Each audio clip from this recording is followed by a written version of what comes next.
ధను సంక్రాంతి అని పిలువబడే డహాను సంక్రాంతి రాబోతోంది. ధను సంక్రాంతి అనేది సూర్యుడు ధనుస్సు రాశిలోకి ప్రవేశించినప్పుడు జరుగుతుంది. ఈ పండుగ రోజు భక్తులందరూ ఉదయాన్నే తలస్నానం చేసి సూర్యుడికి నీళ్లు అర్పించి ఆశీర్వాదం పొందుతారు. ఈ పండుగ 2025 సంవత్సరంలో డిసెంబర్ 16వ తేదీన మంగళవారం జరుపుకోవాలి. ధను సంక్రాంతి పుణ్యకాలం ఉదయం 7 గంటల 7 నిమిషాల నుంచి మధ్యాహ్నం 12 గంటల 18 నిమిషాల వరకు ఉంటుంది. ధను సంక్రాంతి పుణ్యకాలం విషయానికి వస్తే ఉదయం 7 గంటల 7 నిమిషాల నుంచి 8 గంటల 51 నిమిషాలు. ఇక ఒడిశా, తూర్పు భారతదేశంలో కొన్ని ప్రాంతాల్లో ఈ పండుగకు చాలా ప్రాముఖ్యత ఉంటుంది. ఈ రోజు ఉదయాన్నే జగన్నాథ ఆలయాలకు భక్తులు తరలివెళ్లి ప్రత్యేక పూజలు చేస్తారు. అలాగే రైతులు కూడా తమ పంట బాగా పండాలని పూజలు చేస్తుంటారు.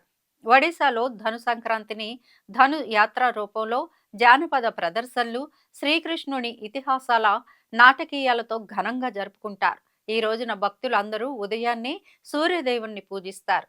సూర్యోదయానికి ముందు నిద్రలేచి తులసి కలిపిన నీటితో స్నానమాచరించి ఓం ఘృణి సూర్యాయ నమః అని జపిస్తూ పూజలు చేస్తారు.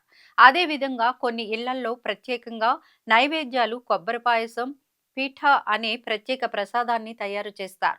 కొందరు ఈరోజు దాన ధర్మాలు చేస్తుంటారు.